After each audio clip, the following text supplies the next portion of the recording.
The topic of this paper is the entrepreneur's role in innovation, and it is the case of developed versus developing countries. For many decades, economic growth was calculated based on capital and labor. Nowadays, we see that the focus is more on technological innovations and human capital. Human capital is a mixture of health, education, inherited and learned abilities and skills. As such, motivation by better health, better skills and education contribute to a growth in the human capital base, which is a determinant of economic growth.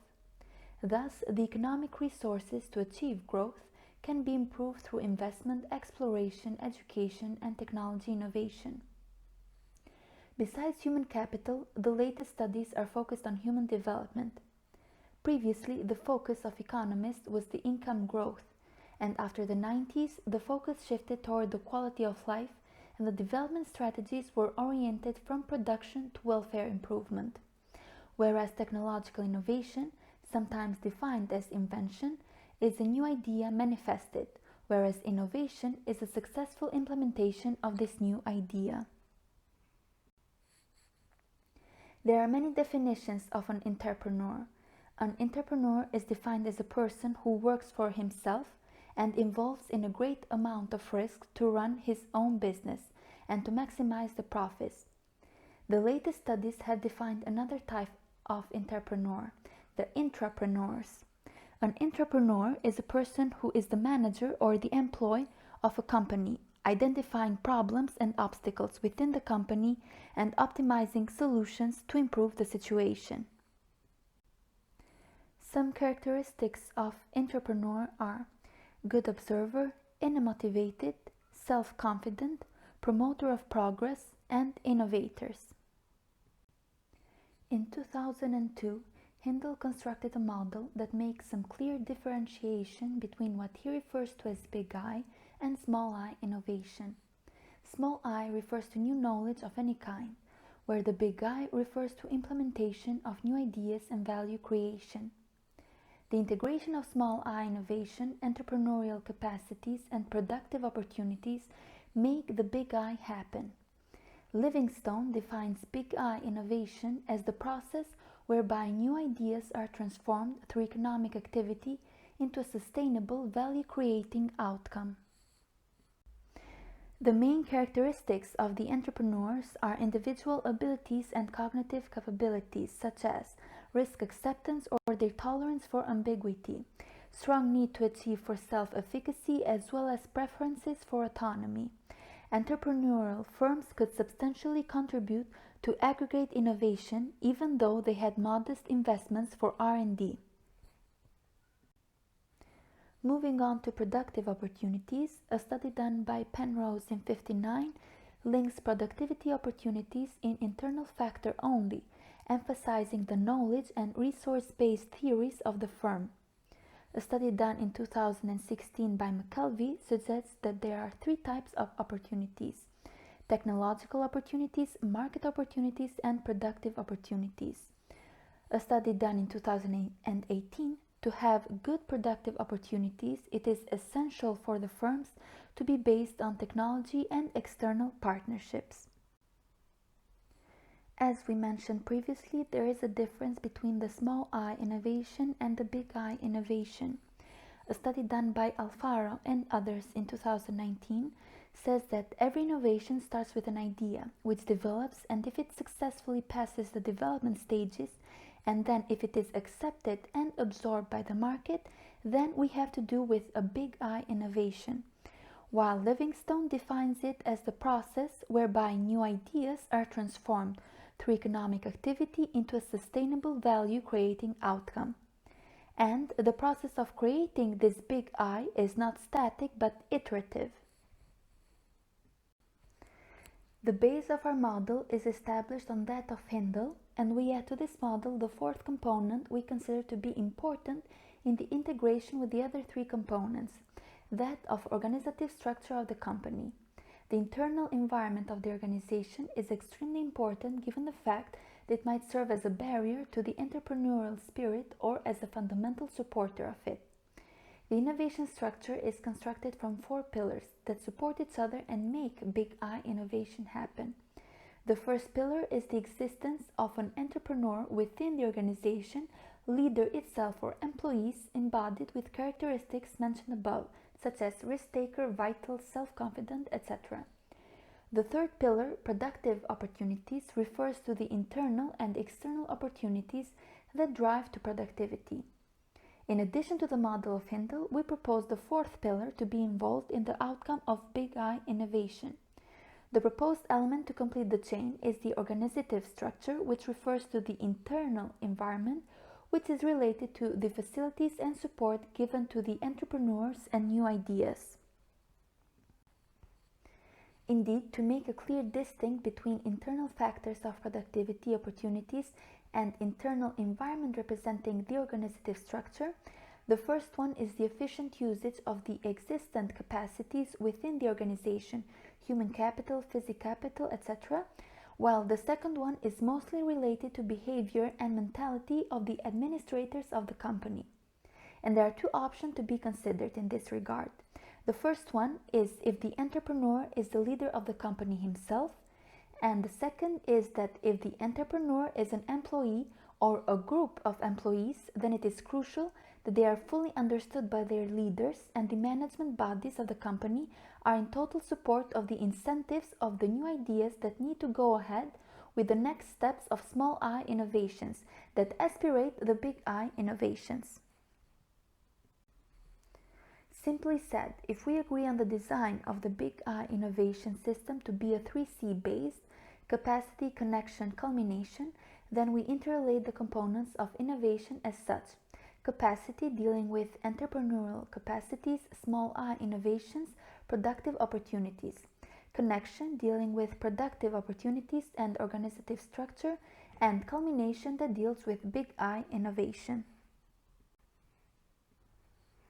In this session, we want to find out the obstacles that developing and developed countries are facing, considering the innovation framework presented above. As such, we are exploring some key figures on innovation and make a comparison among these 2 groups. So the first table considers 3 main data on innovation. The first one being early stage entrepreneurial activities, which surprisingly in most of the cases, the developing countries are showing higher entrepreneurial capacities than the developed countries. The second one, innovation, that is perceived as new products and services in the market. Developed countries are having better results. And the third, that is perception of other people toward entrepreneurs, which is highly rated in both of the country categories. However, in Table 2, we notice differences shown when comparing 2 economic levels. The fear that prevents entrepreneurs from starting a new business is higher in developing countries than in developed ones. The cause of this could be as a result of unstable economic situations. However, the difference shown does not appear to be that significant when taking other variables into play. What was interesting enough is that despite of the risk being much higher in developing countries, the entrepreneurial intention rate is again much higher in developing countries than in developed ones. This could come as a result of external conditions and the opportunities the country has to offer. So they are not lacking in either entrepreneurial capabilities nor productive opportunities. Nonetheless, when comparing the employee activity rate that is part of organizational structure, we can clearly see that the developing countries are significantly lower when it comes to employee involvement, launching new goods, service, or other units. This figure represents the new business density in high and lower middle income countries. We can immediately observe that high income countries have a higher density rate when compared with lower middle income countries. In 2018, the difference between high income and low middle income countries is with almost 4.3 new registrations happening per 1,000 people. In high income countries, the one with the most registrations was the United Kingdom, while in lower middle income countries, South Africa took the lead. What's important to add is that while the number of new registrations is increasing, it does not alone tell us whether these businesses thrive and succeed in the future. Another trend we notice from the figure is that during 2008 and 2010, The number of business registrations in developed countries fell with approximately 0.5 due to the global financial crisis happening around the world, meaning that without strong financial support and with a sustainable economy, entrepreneurs have a hard time not only taking risk and creating new ventures, but also have trouble finding resources to back up and support their ideas. These low performances might be also related to low investment in technology, thus problems with productive opportunities and organizational structures. In the third table, we focus more on the productive opportunities and entrepreneurial activities that differ between the two economic levels. Surprisingly enough, in all the three indicators that are financing for entrepreneurs, governmental support and R&D transfer, both developed and developing countries show the same trends. The framework conditions can be closely correlated with behavior and attitudes as we saw before. So, in both countries, the environment supports and finds resources to fund enterprises. On the other hand, as we can observe from the third figure, the R&D is significantly greater in high-income countries than it is in low and middle-income countries. Low-income countries tend to invest less not only in R&D, but also in training, licensing new technologies, and more. That is why we see a gap, especially in innovation, between the two economic levels. To analyze organizational structure, we have used several indicators to compare the two different economic levels. The first one being leadership index, as we observe from the table, that developed countries seem to have a higher score than developing ones. This is caused from corruption, low performance, and bad governance. It also shows assertive leadership and a culture where it seeks permission. The second, development opportunity satisfaction, we see that in developed countries, the entrepreneurs support employees with an opportunity to develop their skills and knowledge. In developing countries, overall, we see that they show lower levels of opportunities and employees need support throughout their career to advance personal skills and contribute to the success of the business. And the third, that is motivational index, is much higher in developed countries. They are more motivated for improvement and driven to create new ventures. However, the same can be seen for developing countries since it shares a low index. The internal environment doesn't feel motivated in creating new ideas.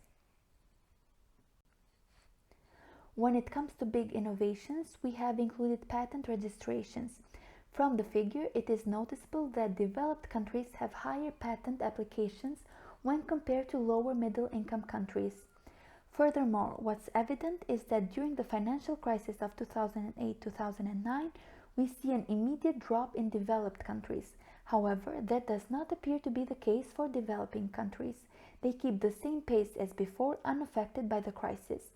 During the last years, there has been an increase in the patent application in developing countries, and that could be because of tighter regulations and protection of innovations.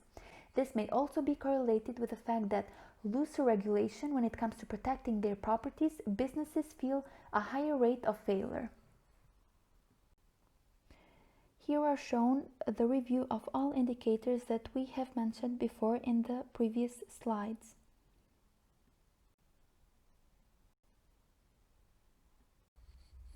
So, to come to a conclusion, this paper tries to analyze the role of entrepreneurs in innovation when comparing developed with developing countries. The influence of innovation across countries is significant, especially as it can play a crucial role in catching up and growth. Our model is derived from Global Entrepreneurship Monitor and we use 11 indicators. The results provide confirmation of discrepancies in the value of entrepreneurship for developing countries and developed. Developing countries are facing difficulties in productivity opportunities and organizational structure, and they have two constraints: financial constraints, especially in smaller firms where funds are lacking, and organizational constraints in larger firms where the entrepreneur is responsible for facing every decision. As we saw that in developing countries the employees do not feel motivated to engage with creative ideas or pursue innovative activities, and overcoming these differences in attitudes such as the employee involvement is not simple nor it is easy. However, the findings suggest that it is a needed task to implement.